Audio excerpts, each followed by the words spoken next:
हाय, hello, नमस्ते. कसे आहात सगळेजण? तर आय होप सगळे छान आणि निवांतच असणार, कारण की आता पावसाळा चालू झाला आहे. मी तशीच निवांत होते म्हणून आम्ही सगळ्यांनी एक ट्रिप प्लॅन केली. आम्ही गेलो होतो निसर्गाच्या सानिध्यामध्ये. तर चला, आम्ही तिकडे गेल्यानंतर फिशिंग केली. तिकडे गेल्यानंतर आम्ही रस्त्याने चालले होते. खेकडे ते पकडले. शेतामध्ये काही होते आम्ही ते पकडले.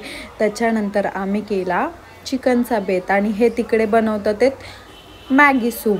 तर आम्ही तिथल्याच एका गावामध्ये जाऊन आम्ही चिकन घेऊन आलो आणि मग त्याच्यानंतर मी आणि प्रियंका ही जी व्हाईट टी शर्ट घालून जी संतूर मॉम दिसते आहे का, ती बनवत होती. आम्ही दोघींनी मिळून बनवलं चिकन. तर चला कसं बनवलं ते सांगतो.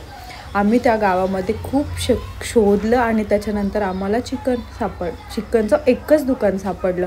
मग आम्ही त्याच्यानंतर ते चिकन आणलं आणि आम्ही काही सामान घरूनच घेऊन आलतो. हा पाण्याचा जो बाटला दिसतो मोठा, तो आम्ही घरूनच घेऊन आलतो.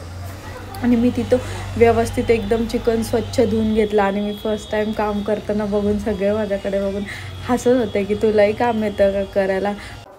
हसत त्यांना मी होकार दिला आणि पुढच्या कामाला लागले. तिकडे खूप जास्त थंडी होती, त्याच्यामुळे आम्ही बाबूला असं बांधूनच ठेवलं होतं. ही त्याची संतूर मम्मा आहे.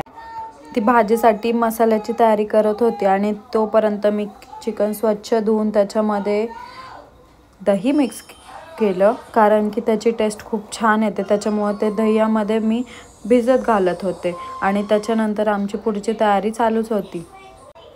चिकनची सर्व तयारी झाल्यानंतर तिकडे सूप जे बनवायला ठेवलं होतं ते सूपही तयार झालं. त्याच्यानंतर आम्ही सगळ्यांनी थोडे कप भरून थोडंसं सूप पिलो, कारण की तिकडे दुसरं काही नव्हतंच. त्याच्यामुळे आम्ही सगळ्यांनी मस्त सूप पिलो. त्याच्यानंतर आम्ही भाजीच्या तयारीला लागलो. प्रियंकाने सुरुवात केली. सगळ्यात आधी आम्ही पातेलं वगैरे ॲडजस्टमेंट केली. त्याच्यानंतर तिने तेल टाकलं आणि तिला काही कमी जास्त लागत होतं, थोडीफार मदत लागत होती, तर मी तिला करून देत होते. तर स्वयंपाक तर काय एवढा जास्त मला काही येत नाही, पण मी तिला काही गोष्टी लागत होत्या तर मी त्याच्यामध्ये तिला मदत करत होते. म्हणजे तिने तर आता कांदा टमॅटो त्याच्यामध्ये ती मिक्सअप करत होती सगळं. तर मग तिला काही बारीक सारीक गोष्टी लागत होत्या जसे मसाले वगैरे, तर मग मी तिला ते देत होते. ॲक्च्युली आमचं चिकनचा काही बेत नव्हताच, आम्ही आलो होतो फिशिंग करण्यासाठी. पण तिथे खूप जास्त पाऊस चालू झाला, मग तर आम्ही फिशिंग करायचा प्लॅन कॅन्सल केला आणि मग आम्ही चिकन आणलं. आणि तेही चिकनचं दुकान त्याच्या कुठेच आम्हाला सापडत नव्हतं. आम्ही 8 किलोमीटर लांब शोधत गेलो त्या गावामध्ये, त्यावेळेस कुठं आम्हाला ते चिकनचं दुकान भेटलं. मग तिथूनच आम्ही सगळ्या गोष्टी आणल्या. काही गोष्टी आम्ही मसाले वगैरे घरनंच नेले होते, भांडे आणि गॅस वगैरे सगळं आम्ही घरनंच नेलं होतं. फक्त तिकडून आम्ही चिकन, कांदे, टोमॅटो आणि काही मसाले आम्ही तिथनं घेतले होते. बाकी तिथं निसर्ग एवढा सुंदर होता ना, तुम्ही पाहू शकता. 4 डोंगर होते. हे गाव डोंगराच्या कुशीमध्ये वसलेलं आहे आणि इथे खूप कमी प्रमाणामध्ये घर आहेत आणि खूप कमी प्रमाणामध्ये लोकसंख्याही होती. त्याच्यामुळे इथे गाड्यांचा आवाज नाही, कोणत्याही प्रकारचं प्रदूषण नव्हतं. आणि मग तिथे आम्ही नंतर टेंट बांधायला घेतला. इथे थोडेसे लाकडं वगैरे होते आणि ते थोडंसं असं पडकं बांधलेलंच होतं आधीपासून. तर आम्ही त्याला अजून व्यवस्थित करायचं ठरवलं, कारण की झाल्यानंतर आम्ही तिथे जेवायला बसू. आणि पावसाने आमची इतकी साथ दिली ना, जोपर्यंत आम्ही बनवलं तोपर्यंत थोडाही पाऊस नाही आला. प्रियंका चिकन बनवतीये. प्रियंका चिकन थाळी यायलाच लागतंय. काय काय आणि योगेश भाऊ खेकडा पार्टी येते, यायलाच लागतंय.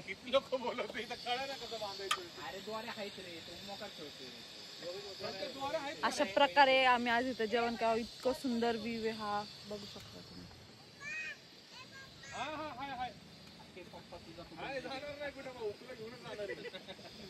आणि हे तिथे आम्ही फिशिंग करताना स्टार्टिंगला हा मासा आम्ही पकडला होता.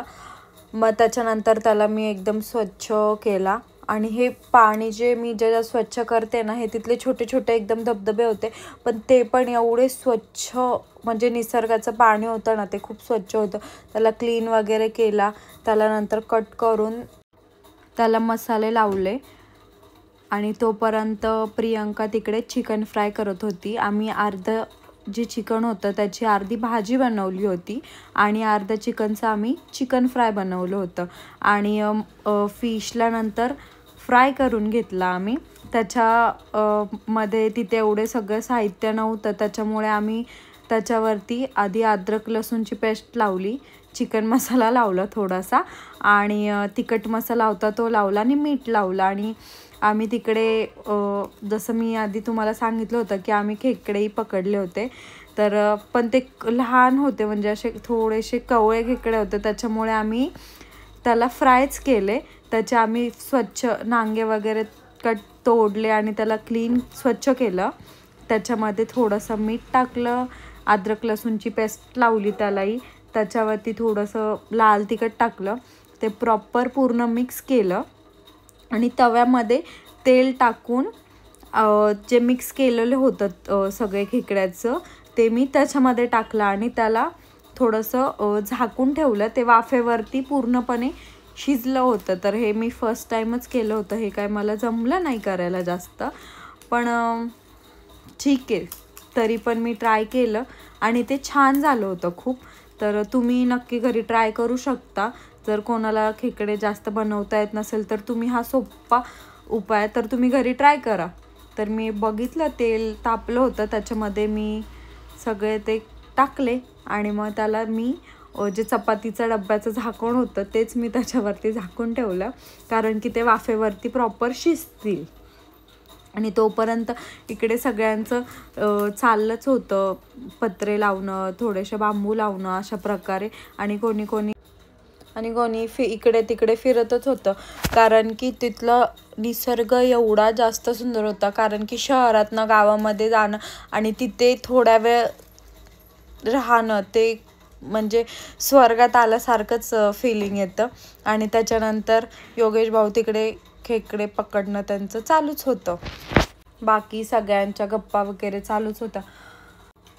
आणि खरं तर आम्ही जोपर्यंत स्वयंपाक बनवत होतो तोपर्यंत पावसाने आणि या निसर्गाने आम्हाला एवढी जास्त साथ दिली की आम्ही बनवेपर्यंत एकही थेंब आला नाही.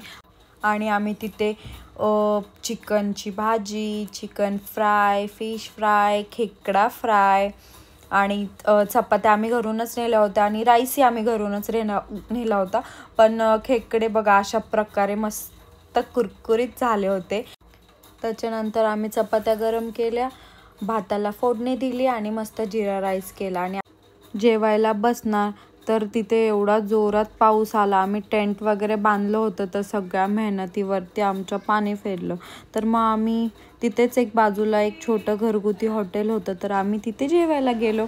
पण ठीक आहे, पण आम्ही दिवसभर निसर्गाच्या सानिध्यात राहिलो. आमच्यासाठी हा दिवस खूप जास्त स्पेशल गेला.